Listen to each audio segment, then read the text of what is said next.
Hi hello नमस्कार, मी संध्या स्वागत करते तुमचं आपल्याच यूट्यूब चॅनलमध्ये, ज्याचं नाव आहे संध्याच क्रिएटिव्ह कॉर्नर. असेच इन्फॉर्मेटिव्ह व्हिडिओ पाहण्यासाठी चॅनलला सबस्क्राईब करा, कारण चॅनल आपलंच आहे. आज आपण पाहणार आहोत रव्याची लाडूची रेसिपी, जी की एकदम सॉफ्ट आणि मऊसूत लाडू तयार करणार आहोत आपण. त्यासाठी ना रवा एकदम बारीक घ्यायचा, जाडसर रवा नाही घ्यायचा, त्याच्यामुळे ते रंट होतात असे रव्याचे लाडू. जे सर्वात बारीक रवा येतो ना, तेच रवा घ्यायचा ह्या लाडूसाठी. साखर आणि रवा हे समप्रमाणात घ्यायचं रव्याच्या लाडूसाठी. आणि ज्याला थोडं कमी प्रमाणात खायची सवय असते, गोड कमी प्रमाणात खायची सवय असते, त्यांनी थोडे कमी घेतलं तरी चालेल. म्हणजे एक पटास थोडं पाऊण असं घेतलं तरी चालेल. आणि भरपूर तूप लागणार आहे यासाठी. तूप हे घरचं साजूक तूप घ्यायचं. ही प्रोसेस म्हणजे रव्याला चांगलं असं घ्यायचं, असं लालसर घरी थोडं साखर भाजून घ्यायचं. त्याला भाजून घ्यायची दोन्हीला 1.5 पट घेतलं तरी चांगल्या प्रमाणात, म्हणजे मंद आचेवर जास्त वेळ भाजेल ना, तर ते खमंग अशी भाजण्यात येते रवा. आणि त्याच्यामुळे काय होते, ते रव्याची जी चव असते ना, ते आपल्याला रव्याचे लाडू खाताना चव लागत, म्हणजे रवा असं चव येत नाही. ते ह्याच्यामध्ये एकदम एकसर चांगलं चव येते रव्याच्या लाडूला. ते ना किंवा एक गॅस मंद ठेवूनच व्यवस्थित भाजून घ्यायचं. त्याच्यासोबतच इकडे पाकाची सुद्धा तयारी करून घ्यायला मी. आणि पाक व्हायला आणि ते थंड व्हायला खूप वेळ लागते, त्याच्यासाठी सोबत पाकाची तयारी करून घ्यायची. ते सुरुवातीला व्हिडिओ शूट केलेला असल्यामुळे कॅमेऱ्याचं स्टँड नसल्यामुळे मला अँगल घेता आलं नाही.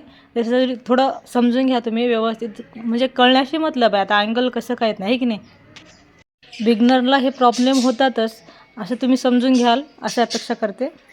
आता साखर समप्रमाणात घेतलेली आहे मी. जेवढं साखर टाकलेली आहे त्या भगोन्यामध्ये तेवढंच रवा वापरणार आहे. आणि हे साखर पाणी ना, फक्त रवा जिथंपर्यंत भुजेल, म्हणजे रवा पूर्ण भुजेल, या जास्तीचं पाणी टाकलं तर ना काय होतील, लाडू वितळतील, म्हणजे व्यवस्थित त्याची घट्ट पकड बसणार नाही आणि ते वेडेवाकडे होऊन जातील. असं आपण लाडू बांधून ठेवलं ना, तरी ते ताटात असं वेडेवाकडे होऊन जातील. त्यामुळं पाणी फक्त रव्याच्या वर येईपर्यंत, साखरेच्या वर येईपर्यंतच घ्यायचं.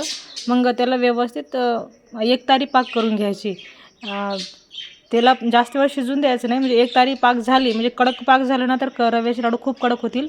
फक्त एकतारी पाक करून घ्यायची त्याची. बऱ्यापैकी आता साखर विरघळलेली आहे, म्हणजे जामुनच्या पाकाच्या थोडं जास्त आणि एकदम कडक पाकाच्या थोडं कमी, म्हणजे जे चिक्कीला वगैरे बनवतात ना, त्याच्या थोडं कमी अशी पाक बनवायची, म्हणजे लाडू कडक होणार नाहीत.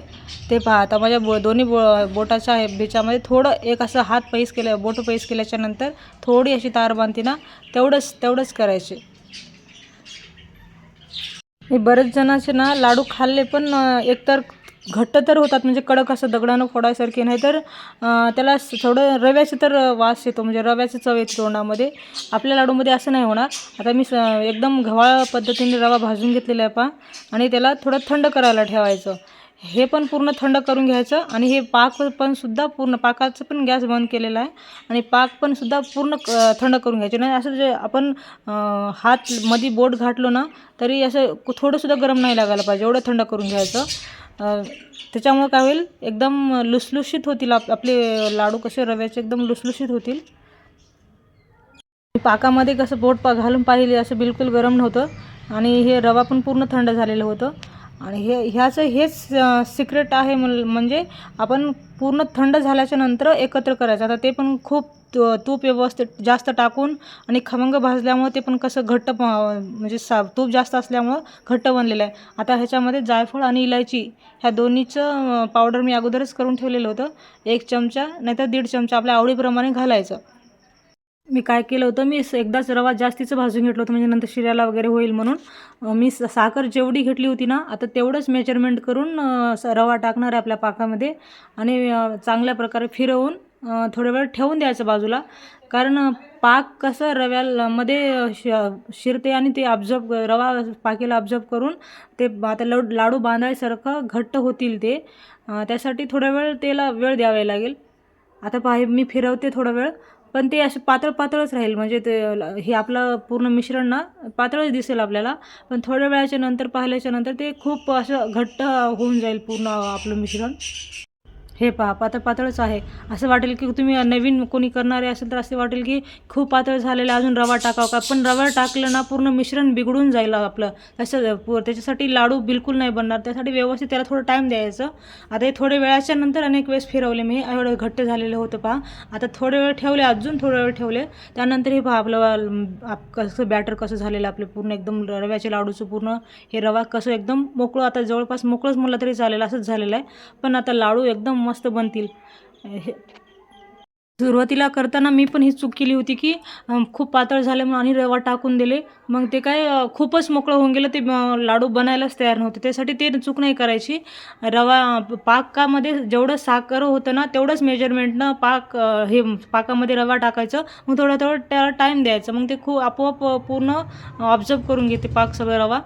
आता ह्याच्यानंतर मनुके आणि बदाम कोणतंही जे आपल्याला जे ड्रायफ्रूट आवडीचं आहे ते लावून लाडू बांधून घ्यायचे. पहा किती मस्त असे ऑइल काय तूप आणि किती दिसायला पण भारी आणि चवीला तर एक नंबरच असे लाडू. पहा एक झाले पहा एक लगेच हे. आणि आपल्याला काय ओळायला पण खूप वेळ नाही लागणार, म्हणजे ते लाडू बांधायला सुद्धा खूप वेळ नाही लागणार. ते लगेच लगे होऊन जातात.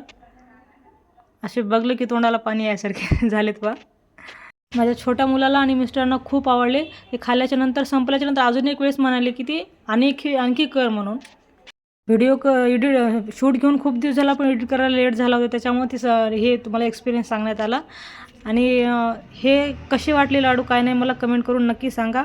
आणि व्हिडिओ इन्फॉर्मेटिव्ह वाटलं सर लाईक करा, सबस्क्राईब करा. Thank you, bye.